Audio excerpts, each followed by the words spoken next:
All right, I'm pinned. I'm guessing that means we're going straight to me to answer your question, Bill. Thank you for everything that you shared. Um, my name is Brittany. I am the organizing director for About Face Veterans Against the War. I have been a member of About Face since 2017, and I joined when I was still in the Army. I joined as a person who joined the military as a true believer. Like, I truly believed that when I deployed, I was going to go fight for democracy and freedom and save innocent people from the bad guys.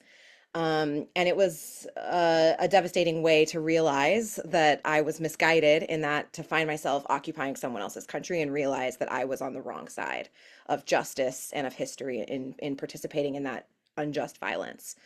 And so About Face completely changed my life. It is the organization that showed me the kind of transformation that community makes possible, that transformative organizing makes possible, and what it means to inspire people about their own power where they're situated, right? I spent years from the time that I came back from Afghanistan being angry, devastated, traumatized, etc., about what I had witnessed and what I had participated in myself, with no framework to make sense of that or to do anything with it. And the stories I told myself were that there was nothing I could do, right? That I was part of this machine. I was trapped in it because they had paid for my college and I couldn't get out without paying back $500,000 that I didn't have. Um, and I found myself realizing that all it took was a little spark of recognition that, in watching the documentary Sir No Sir, my whole life changed in the moment that I like will always remember sitting on that couch watching that documentary and realizing, what have I been doing this whole time? I have a choice. There's this powerful legacy of active military people risking everything to stand up in situations where it seemed like nothing else was possible. And I've been telling myself there's nothing I can do.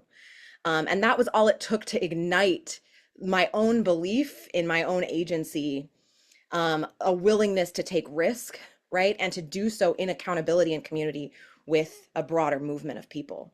And so I say all of that to say, because I think, one, I want you to understand the context I'm working for. If I'm going to share my ideas about what do we need to do in this moment, one, kind of what's the perspective I'm coming from, and two, um, that is still the work that I'm carrying forward. And I fundamentally believe that, I believe that we have immense power at our fingertips right now to transform our own conditions.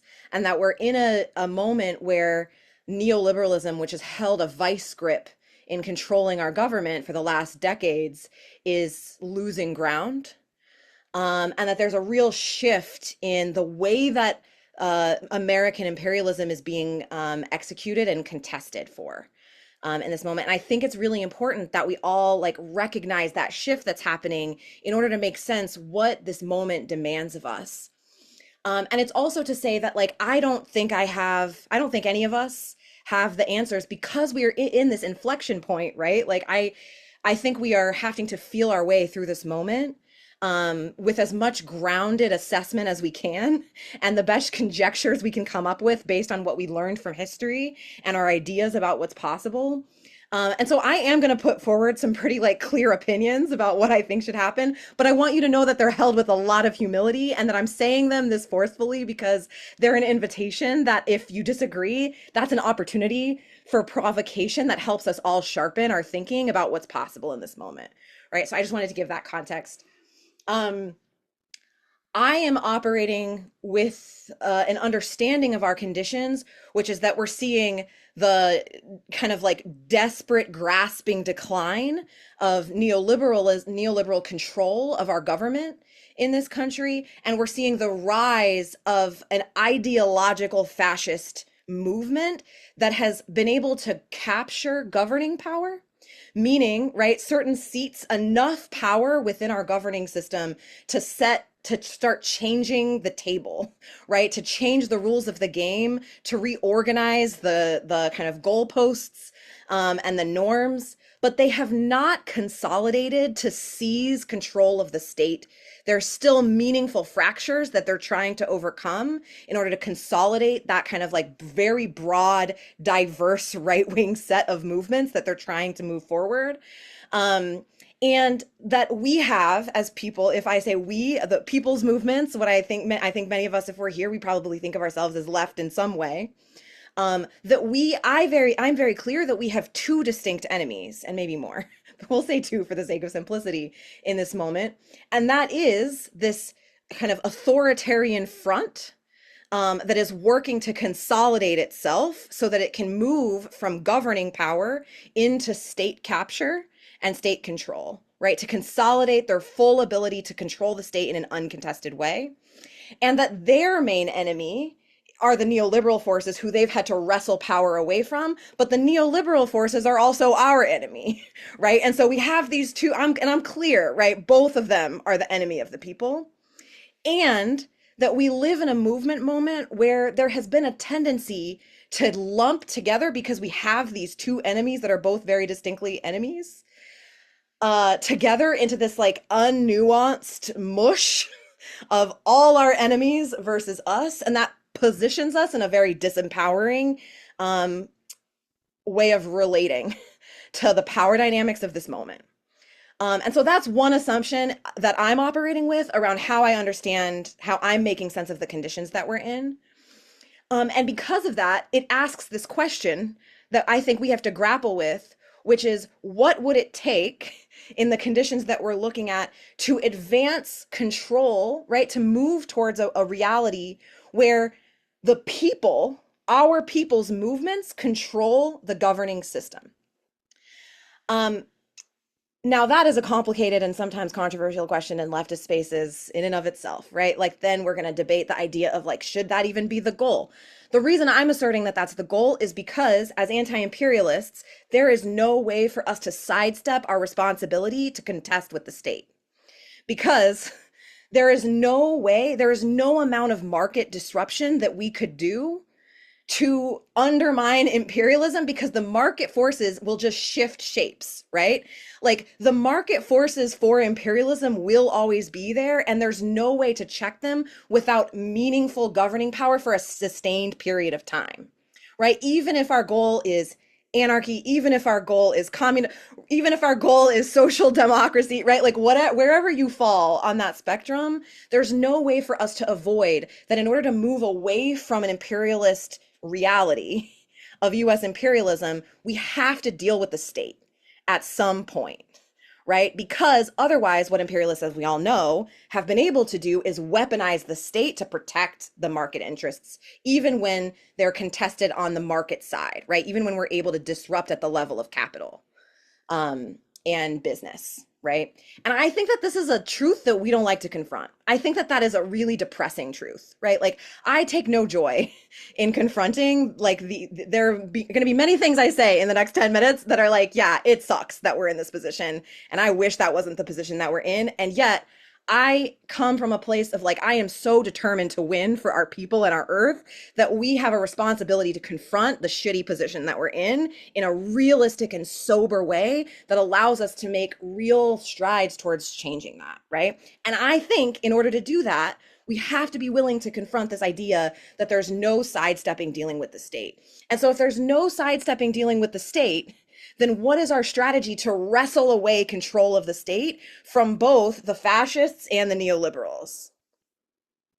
Typically, that is not something that has been a central topic of conversation in anti-war movement spaces that I've been a part of. And I think that that's a missed opportunity that we can no longer afford in these conditions. And I think when we look at the conditions this way, there's a tendency to say, well, I think one of the reasons we avoid these conversations is because the reality is if we're trying to stop the fascists from consolidating from governing power to state control, then that might mean we have to work within liberal institutions and with a liberal popular front in order to do that. And that is gross and devastating and frustrating, right?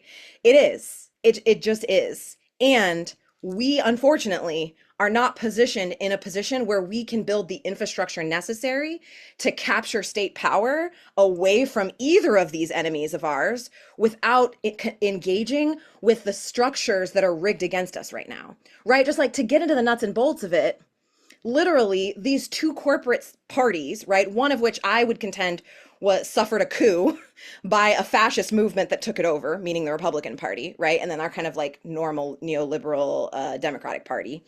Um, they have been able to rig the electoral system in such a way that is impossible for us to meaningfully capture any governing power, let alone state power, like at scale, without working within one of those two party systems for the most part, right? I'm not saying that there aren't like small promising exceptions that we should be like looking at as case studies that we could build on, but the reality is that like even when we get people's champions elected, for example, just as one, I'm not saying that this is all about electoralism, right? But just as one example of this, like we ultimately have to often do that on a Democratic line and maybe another line, right? Or maybe by drawing a distinction between the type of person running on the Democratic line it is. Um, and so like we have to, there are wins that we have to make to to win, to like what I think of as loosening the bolts of the machine in order to be able to dismantle the machine. And I think that that's something we have to contend with.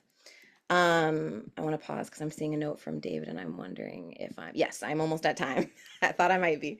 Okay, so I'm just going to wrap up my last kind of, I want to bring it like down to earth because these are all big picture things I'm saying. So my last couple lines before I wrap up are, um, I think that these things speak to our protest movements in these conditions. If we're serious that we have to confront the kind of prevent the consolidation of this fascist movement towards state control, because that will change the conditions in such a way where we might be locked into a shitty position for a much longer period of time.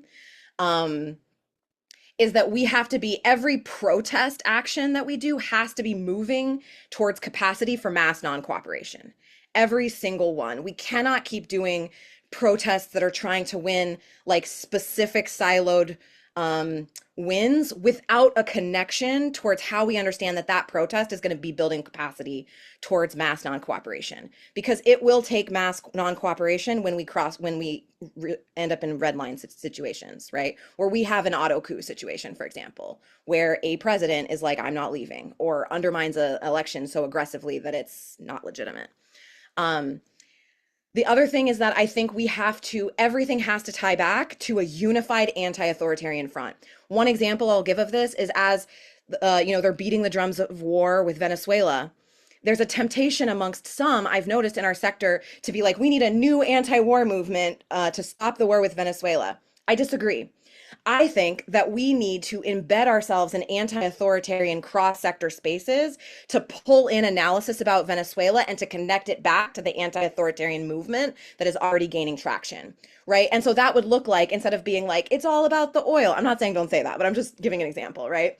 Being like, Trump is picking a fight with Venezuela because he's losing his domestic agenda domestically, and he needs to activate the national security apparatus in order to advance his fascist agenda, right? We're still talking about the war with Venezuela, the fact that it's not a legitimate reason that they're claiming that they're doing this, all of that. But now we're tying it back to the centralized kind of class-based and anti-authoritarian movement, rather than creating these splinters that could then divide the kind of united front that we need in this moment. So there's so much more I wish I could say, but I know I'm over time. I want to stop there, and hopefully we'll be able to discuss more together during Q&A.